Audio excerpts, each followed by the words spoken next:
Good morning and welcome to Interfaith Community Sanctuary. We're very glad to welcome back Bahiyaa Ann Holmes Redding and all that are gathered in our physical space and all who may be listening online. We hope to be able to have video, but hopefully you can at least hear the audio for this service. I'd like to read a prayer to honor the Divine Feminine, and this comes from Lori Sue Brockway. Divine Mother of all that is, whose essence lies within us and in all things, please fill this place with your sacred light and presence. Please protect me and heal me. Please bring us to wholeness and wisdom. Make this a day of fresh starts, new beginnings. Melt all the obstacles in our path, gently, gracefully, lovingly. Reconnect us to our highest selves. Awaken us to what we need to know next. Let my higher self select and connect with all the divine energy that is right for us right now. May I be uplifted and empowered by your love. So be it, and so it is.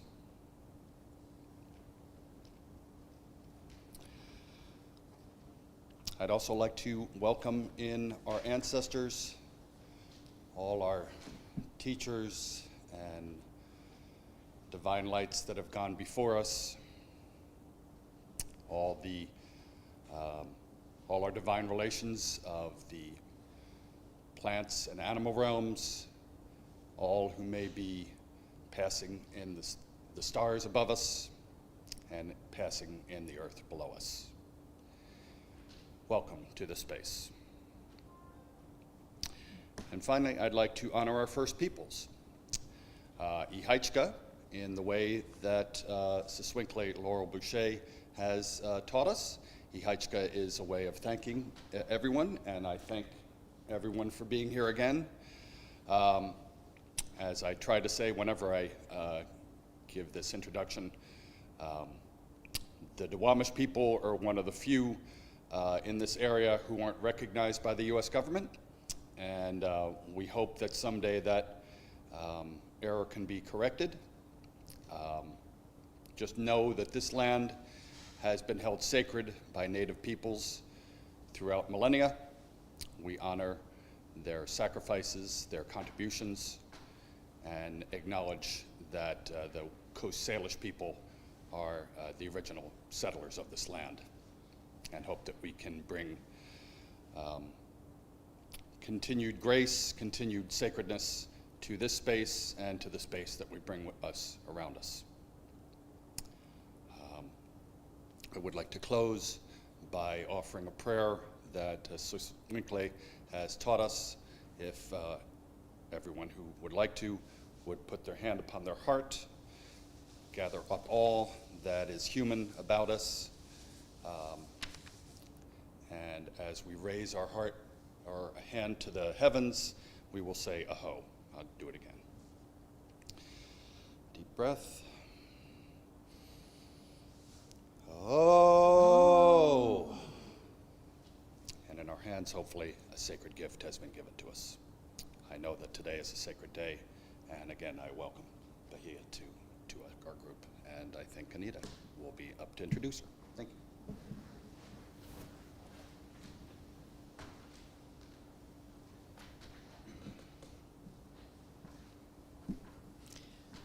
So I'm going to introduce Bahiyaa Ann Holmes Redding.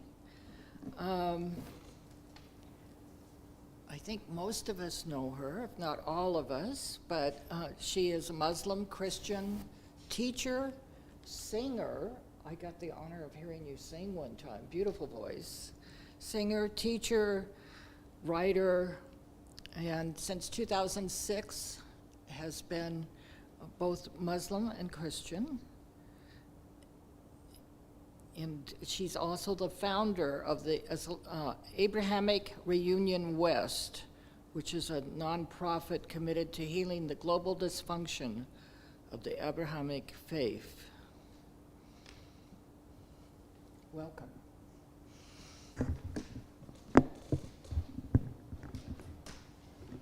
Thank you. And please, I feel so honored to be here. It's always amusing to me when I come as the guest. It reminds me, but it does remind me that we're always, wherever we are, we're always guests and hosts. And part of, it seems to me in these days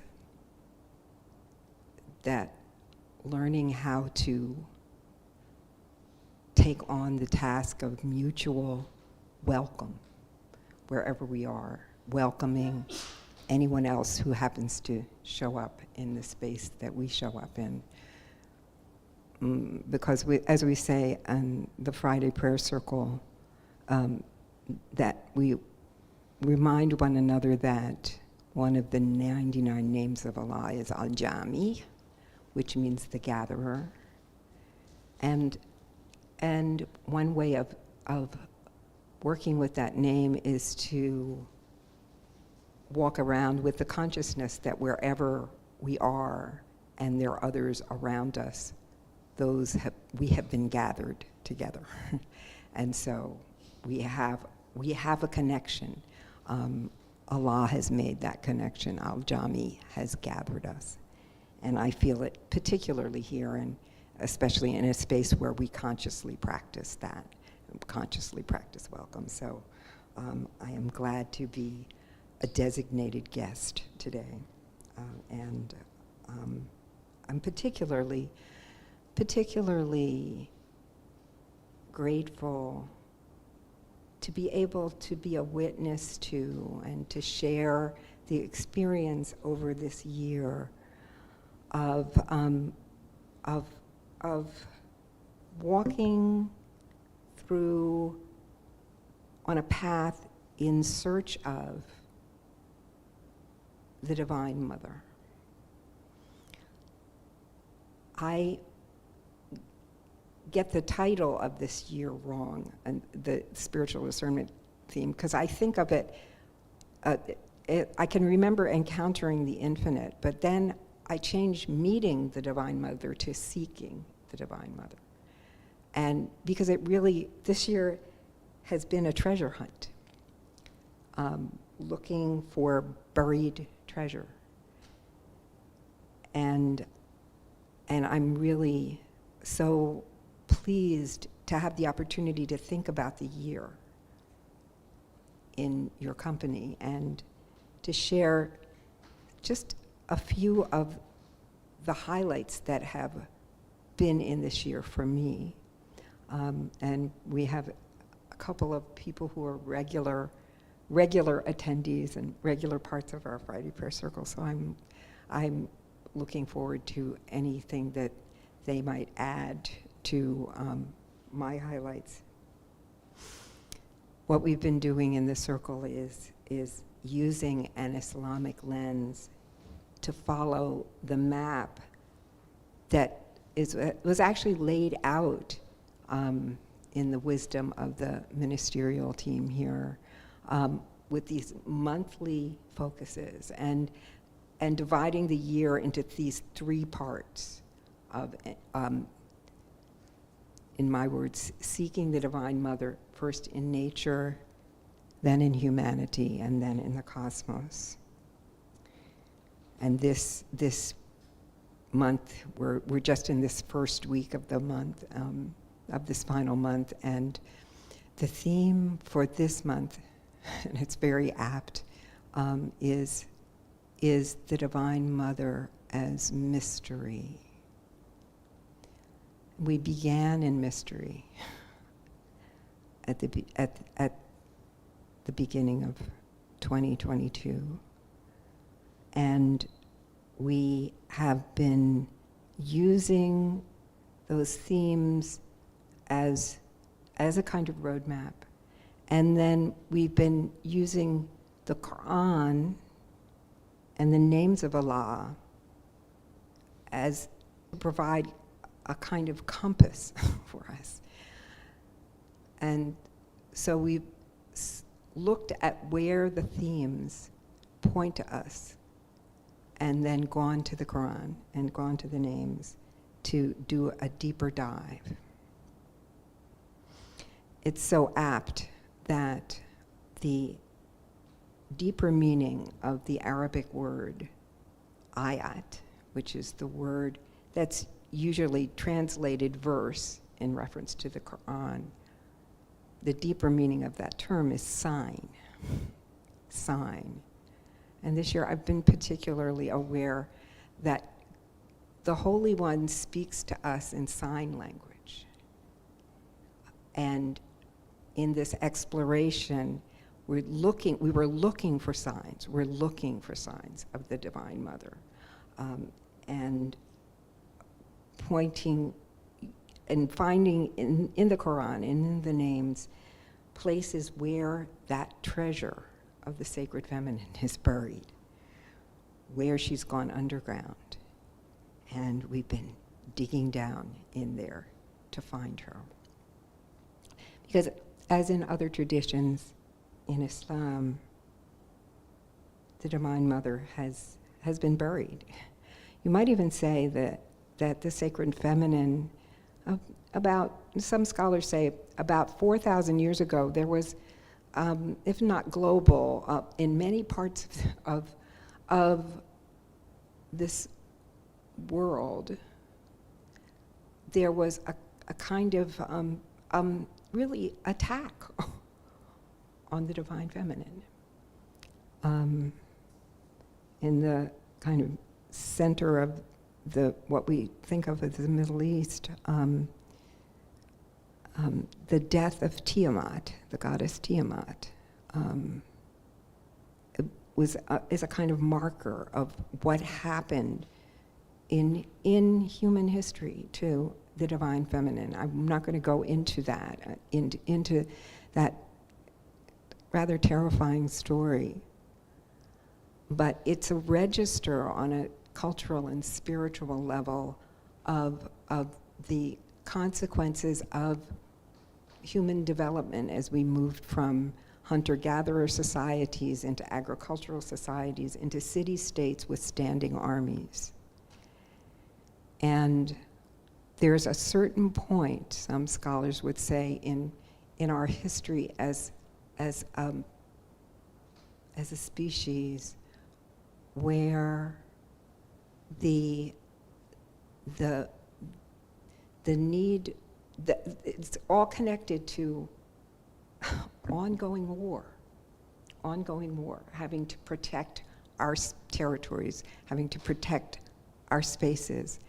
And the Divine Feminine, the Sacred Mother, is no longer strong enough to provide that protection. And so that's how it's seen. This is a way oversimplification, but it's part of the mystery. For me, it's part of the mystery, and this year I've thought I have a lot more study and reflection to do here as to how this happened. But we can see it in the religious traditions that I've been part of. We can see the tracks. We can see the tracks. And in Islam, we've dealt with this year the reality that even though the divine is acknowledged as being beyond gender in Islam, because Arabic, the language of the Quran, is a language that recognizes persons as having gender. Inanimate objects don't have gender, but persons have gender. And all the terms for Allah, the names of Allah, are in masculine gender grammatically. So that when we speak of Allah, we speak of a he. We speak of Allah as he. And it becomes ingrained. It was the same thing happened certainly in my Christian upbringing. And there is a way in which that language, that linguistic occurrence shapes us so deeply, so deeply. And so part of our treasure hunt this year has been moving beyond the grammatical gender and really digging into the use of the feminine pronoun to refer to the divine. Reaching down into this heart of darkness to find the Divine Mother. At this year's end, I feel as if we have come to some better sense of the magnitude of the mystery that we are seeking as we hold the Divine Mother close.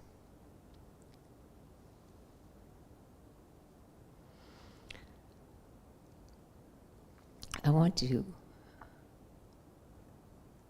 at this point, I would like to recite, first in Arabic and then in translation, the first 7 verses of the Quran, known as Al-Fatiha.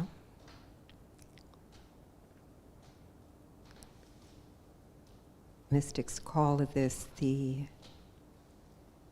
opener of our hearts. When we recite Al-Fatiha, that's what we are doing. We are opening our hearts.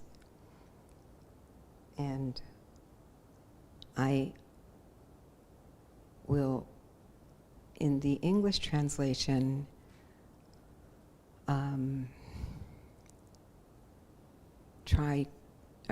it's a fresh translation, fresh off the press. In a translation in which I tried to put a little bit of what I think we found over this year. أعوذ بالله من الشيطان الرجيم. بسم الله الرحمن الرحيم. الحمد لله رب العالمين. الرحمن الرحيم. مالك يوم الدين. إياك نعبد وإياك نستعين. اهدنا الصراط المستقيم. صراط الذين أنعمت عليهم غير المغضوب عليهم ولا الضالين. آمين.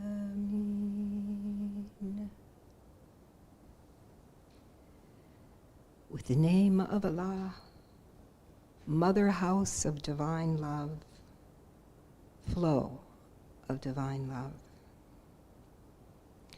Praise to Allah, Cherisher and Sustainer of the worlds. Mother House of Divine Love, Flow of Divine Love. Possessor of the Day of Awakening. It's you we serve, and to you we turn for help. Guide us on the direct path to you,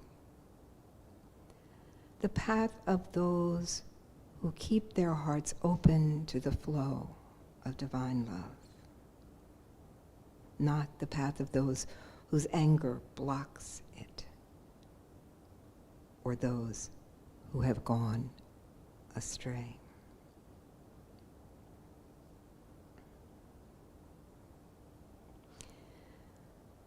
So we started our journey with the Divine Mother, seeking the Divine Mother in nature. And the very first theme of the year, of the month, was the body. We started with embodiment. So the highlight for me for that first third of the year was in that starting point and recognizing when we went to set our compass with the names of Allah and in the Quran, that the two most frequently used names of Allah, both that are rendered in masculine gender, but they both have underneath under their root meaning is connected to the word for womb. Womb. Ar-Rahman, Ar-Rahim. Those are the words that I have translated the mother house of divine love and the flow of divine love.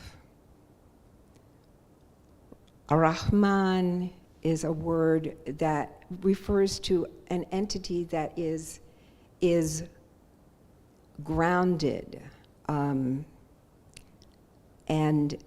not static, but it has a heft to it in its grammatical form. A kind of, it holds a place. Therefore, mother house. Mother house. Rahim is a form that is ongoing action. It's motion, and it moves out. The forms that are this kind of form refers to an extension of energy and flow everywhere, without exception.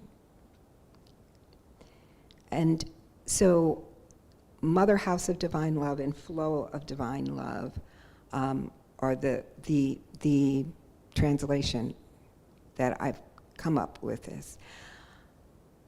But it's important to know that the love we're talking about has its concrete archetype, if you will, in the womb. In the womb. We stumbled across a kind of paradox in the Quran and in Islam, and I've talked to some of my friends who are scholars of Islam, and said, it states explicitly more than once in the Quran that Allah neither begets nor is begotten, which seems to me to be a direct kind of contradiction of the masculine principle in procreation, which is about begetting. However, Allah shows up as the wombed one, Ar-Rahman, Ar-Rahim. Now, am I saying that Allah is more feminine than masculine? No. But it's part of this mystery to contemplate.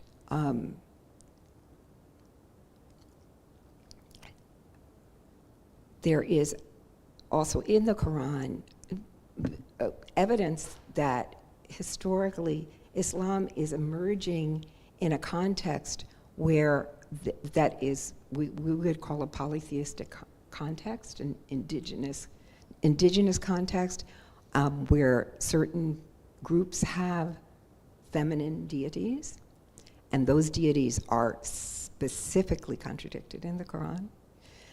The Quran also comes up in a context where it is interacting with Christian belief And so there is an explicit denial of Jesus' status as divine, and along with it, Mary's status as divine, yet they're both very, very much part of the Quran. So it's a complicated situation, but this idea of Allah as a wombed one, a God in, to quote a passage from Christian scripture, a God in whom we live and move and have our being. That's very much the God of the Quran. We noticed that in the definitive posture for prayer in Islam, which is prostration, that we actually take a position that's very much like a fetal position.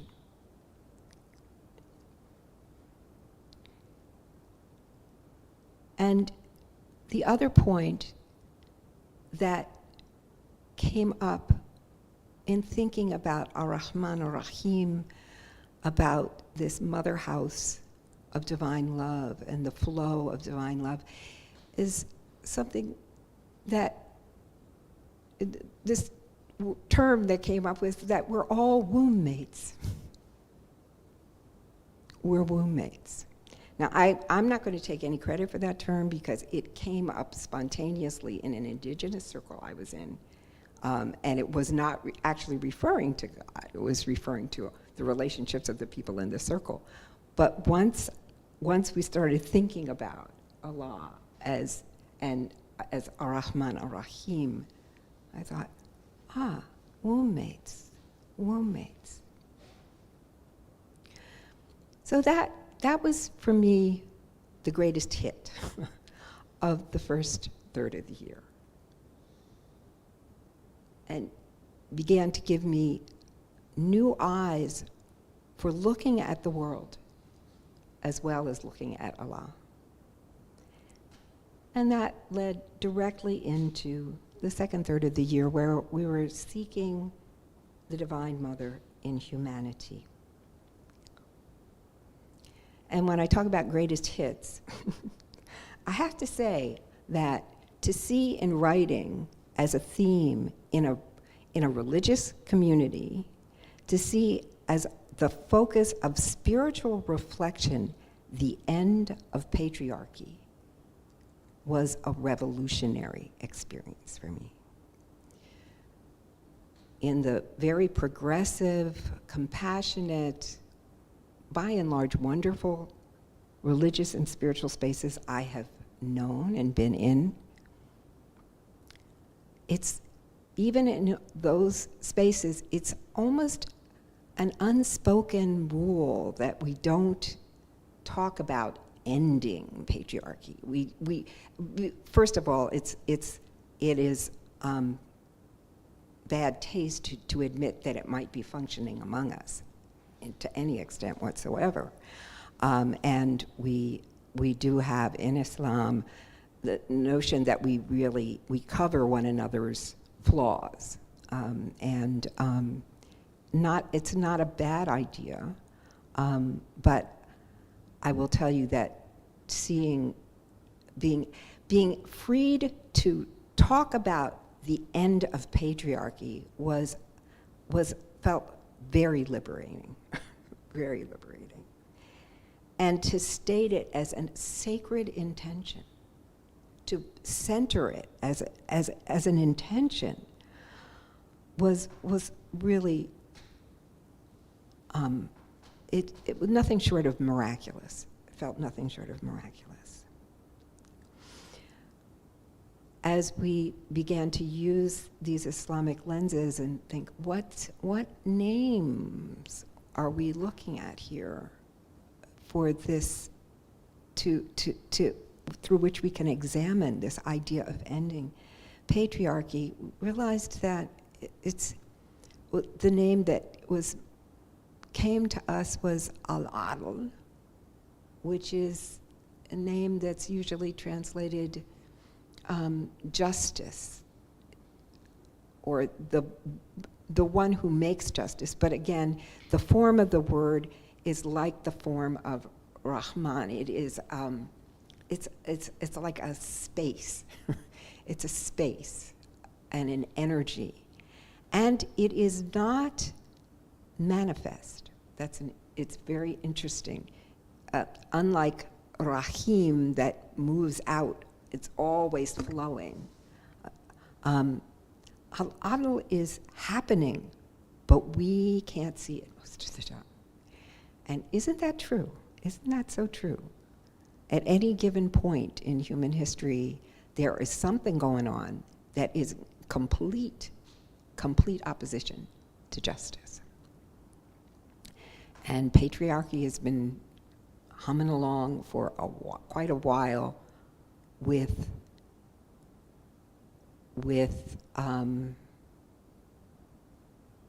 and the way it hums along makes that justice difficult to see. What we looked at the Quran to see what the pathway might be. We came across one of the passages about the creation of humanity. A passage that talks about humanity being created first from a single soul, a single nafs. And then the next step is the division of that one single soul into two, into twins. So the original human womb mates were twins.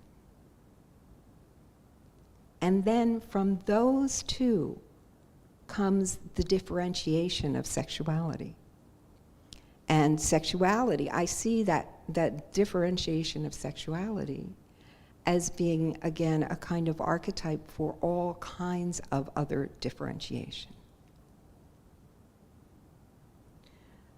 So our relations as humans and our identity as humans starts with that very thing, identity. We are human first. We're human first. And then the differences among us come after that. And the Quran also tells us that we're made different so that we may know one another.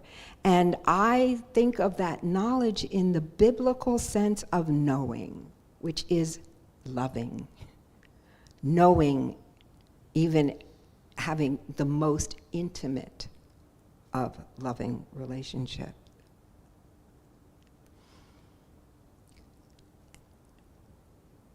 So with that lens, to begin to look at the world and look at that, the restoration of that understanding of who we are as the basis for the path to ending patriarchy, to restoring balance, seems to me a key perspective.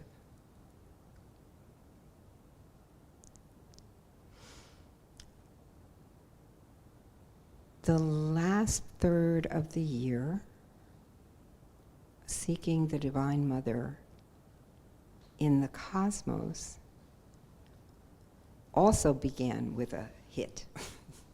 Because the first theme in these last 4 months, the theme for September was the Divine Mother as destroyer.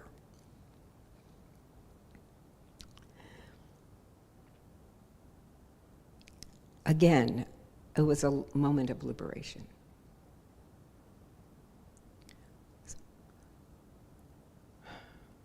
It's easy and much,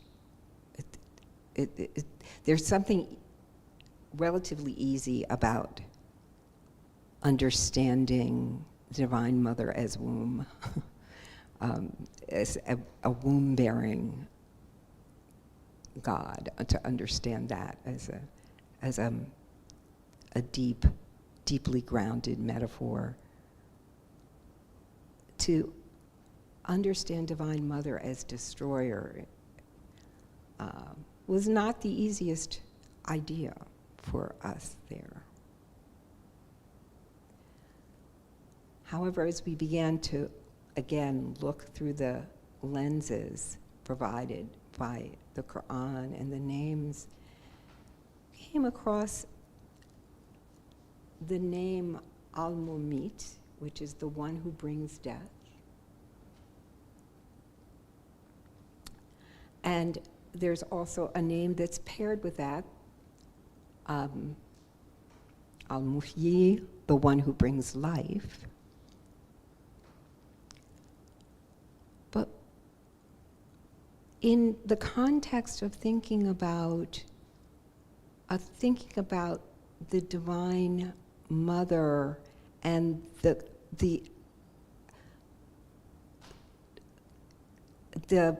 power of focusing on the Divine Mother as one who is a life bringer, we paired with Al-Mumit another name of the divine, Al-Ba'ith, which is the awakener. The awakener.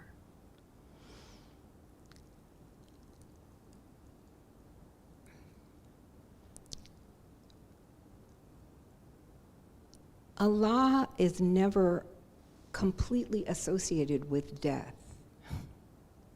Death is finite. When we think of Allah, death is finite.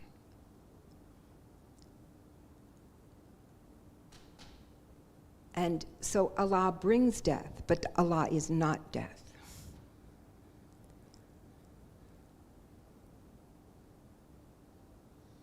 In contrast, there is a name for Allah that means life, Al-Hayy.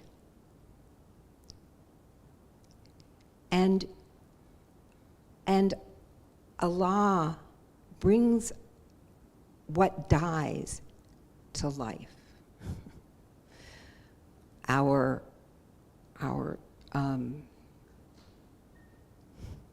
slogan for that month became, I'm just dying to be reawakened. I am just dying to be reawakened.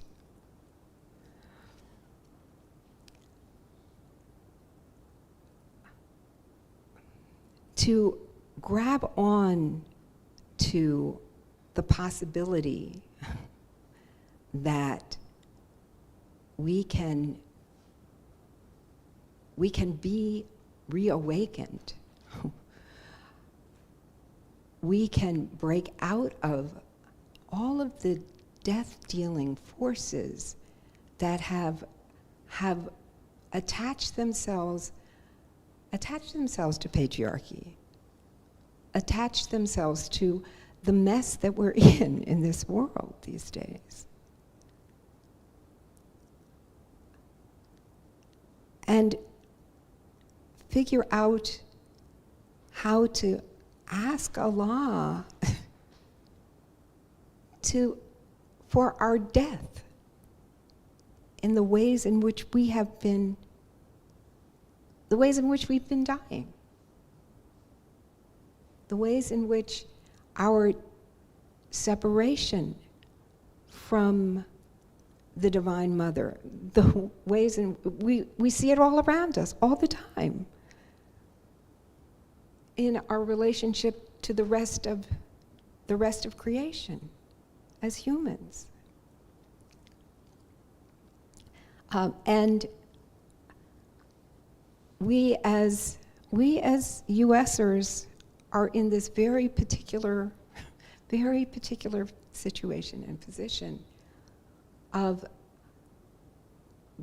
living in a culture that's a very young culture spiritually, very immature culture spiritually, and a culture where it's so hard for us to look at the ways in which we are dying, where the ways in which we have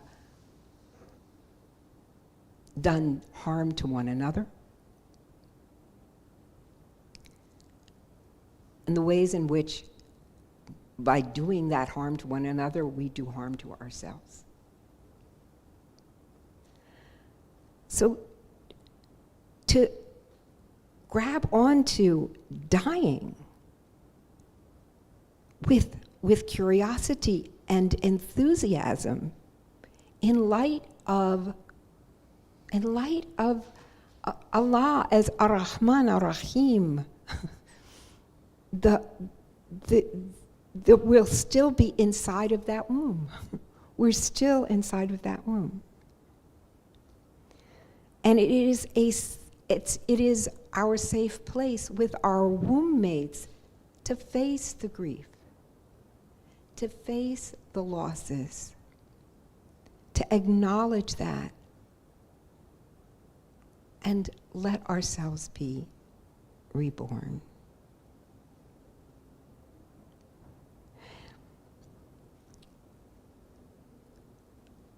So we end with mystery. We end with mystery because who knows what it's going to be like to be reborn. I heard a story this week that I shared at Friday prayer, and it's a student goes, since I'm telling it, I'll make it to her rabbi, and says, how come, God used to show up to people, pretty regularly. How come we're not seeing God these days? And the rabbi said, well, there are very, very few people left who can go low enough to see God.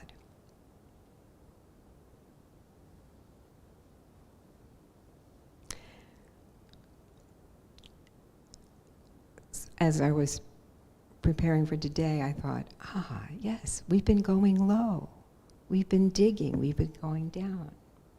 And that's one of the practices from this year is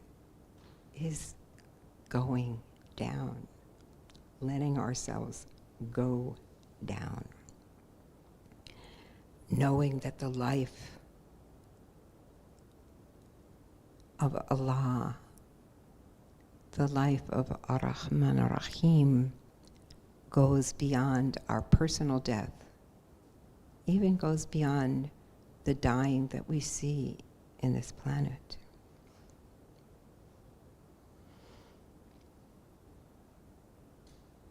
I'm going to close with a Rumi poem that someone sent to me this week.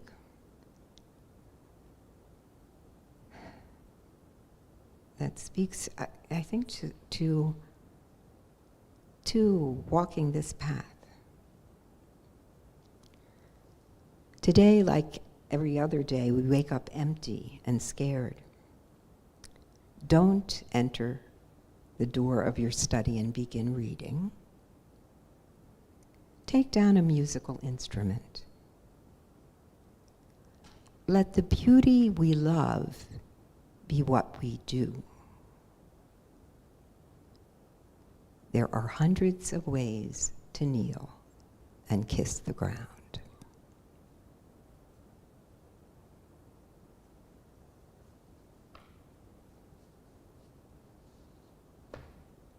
Thank you.